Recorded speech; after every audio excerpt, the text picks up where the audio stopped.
But now to a federal judge's ruling on voting rights that's opening the gate for one more state to put another restriction on the franchise. Alabama now plans to move forward with its requirement for proof of citizenship when people register to vote. That makes 3 states in just the past week adding that extra layer of proof. Last week, Kansas and Arizona won the right to require new voters to show a birth certificate or passport when they register. Alabama's Secretary of State told the New York Times that the judge's ruling, quote, has given us the confidence that Alabama has strong rooting for implementation of the rules regarding proof of citizenship. That confidence is busting out all over the country. Within weeks of the Supreme Court striking down Section 5 of the Voting Rights Act, several states moved forward with new restrictions, including 10 states where voters will have to show ID when they go to the polls this year. At least 2 other states are trying to implement those laws, but for now they're on hold pending a court ruling. Meanwhile, Republicans in Ohio, Wisconsin, and Georgia are aggressively trying to roll back early voting. Are you beginning to see a pattern here?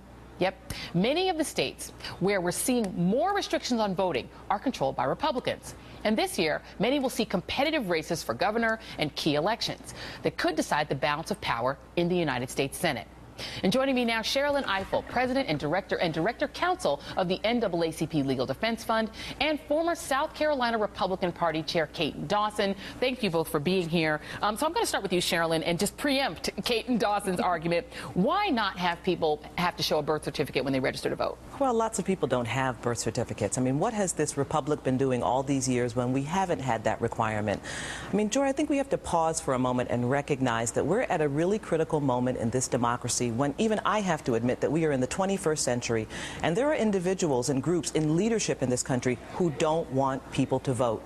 We have still not yet seen any real evidence of rampant voter fraud to justify the kind of voter suppression tactics that have been unleashed all over this country, especially since the Shelby County decision.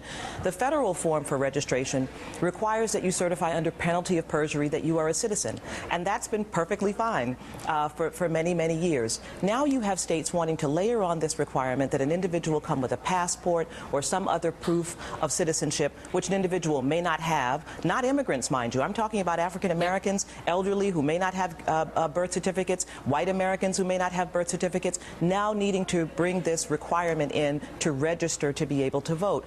Where does this come from, and what justifies this? Certainly it's not voter fraud. Yeah, and most Americans don't have passports of every ethnicity. Exactly. So, Kate, I want to bring that question to you. I mean, there have been a lot of studies on this, right? There's a lot of studies that show literally you're more likely to be beamed up into a UFO or struck by lightning than to find in-person voter fraud.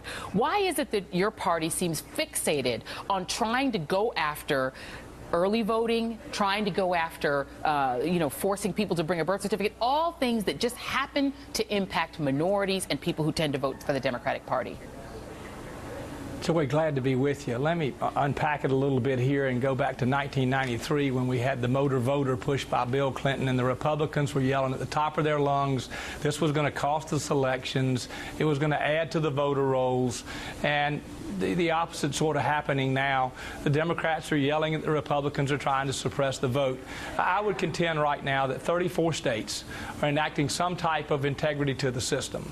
You know, I had to show a voter ID to get in the studio today, to buy whiskey last week, to do a lot of things that are simple. And I think it becomes disingenuous for the argument and the integrity of the process to be able to cast your vote that someone is being obstructed by having to require an ID or something to prove where they live. And I'll move past presidential politics and down to what really matters, which are city councils, water commissioners, where there are few people voting. So you need to know where they live and who they are. Kate, I have to push back on this for 1 second. Hold on, Kate. You do not have any sort of a right, a fundamental right to get into 30 Rockefeller Plaza or to get into the building where you are. You don't have a right to enter those buildings if they're public buildings or private. But you do have a fundamental, well, in the Constitution we have to question how it's regulated, but you do have a fundamental right to be able to choose your own representatives. And you can't get away from the fact, Caton, a good guy though you are, that these laws are specifically directed at reducing turnout among Democrats. There have been people who have admitted it. I want to play you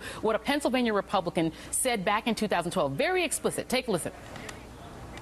Voter ID, which is going to allow Governor Romney to win the state of Pennsylvania. Done. Caton, members of your party are admitting that that's why they're doing this. Look, I understand that, and I certainly don't know who that legislator is in Pennsylvania, and I'm not going to justify his comments by him representing the entire Republican Party all over the country. What I will tell you is that having run over 1,000-something elections being a party chairman, I watched it firsthand, the confusion at the ballot boxes, the long lines, the argument on early voting, and I never once myself saw anything in the state that I live in that suppressed a vote. I will tell you that there is an integrity problem and there's a confidence problem in the voting process. Well, is it a do right? Well, let's talk about getting into a federal courthouse that's owned by the public. You got to go through a metal detector. You got to show an ID. That's because of guns, which is another issue we should bring back. Who you are. That's because of guns, which is another issue we and I need to have a segment about. I want to get back to you really quickly, Sherilyn, because the other thing that's about to happen is that Republicans, whether they want to admit why or not, are now going after Section 2 of the Voting Rights Act. And explain that to us and what the risk there is. So I want to do two things. I want to say, first of all, very quickly, if in fact Republicans or others were concerned about voter fraud and that was really the issue, then they would be big supporters of early voting, because the de minimis voter fraud that happens in the United States actually happens through absentee ballots. So the voter fraud, that's a red herring. That's not really the issue. And you've really hit on the point, Joy, because last year when the Supreme Court decided to really hollow out Section 5 of the Voting Rights Act, what all of the pundits were saying was that you've still got Section 2. Section 2 is the provision of the act that allows people like me and the NAACP Legal Defense Fund to bring lawsuits against voting practices that are discriminatory. And now what we see, a recent article that was published several weeks ago by the Heritage Foundation, is the attempt to attack Section 2 and to prove that Section 2 is unconstitutional.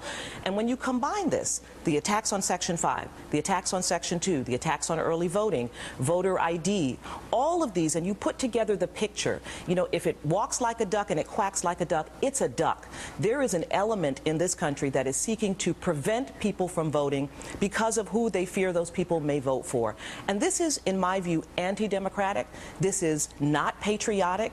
We fought these wars in the 1960s to ensure that African Americans and others had the right to fully participate in the political process. And here we are now in the 21st century, revisiting these same fights that we thought we'd won. You can dress it up in the pretty language. You can talk about integrity, but it's a solution looking for a problem. And the people who are going to be hurt are people who don't have a voice in the system. Their voice is their vote. And that's what these provisions are taking away from them. Yeah, absolutely. And we hope that you will come back, Sherilyn, because this is an issue that we plan to stay on this program. Please. Thank you so much. Thank you. All right, Sherilyn Ifill and Caitlin Dawson, thanks to both of you. And next.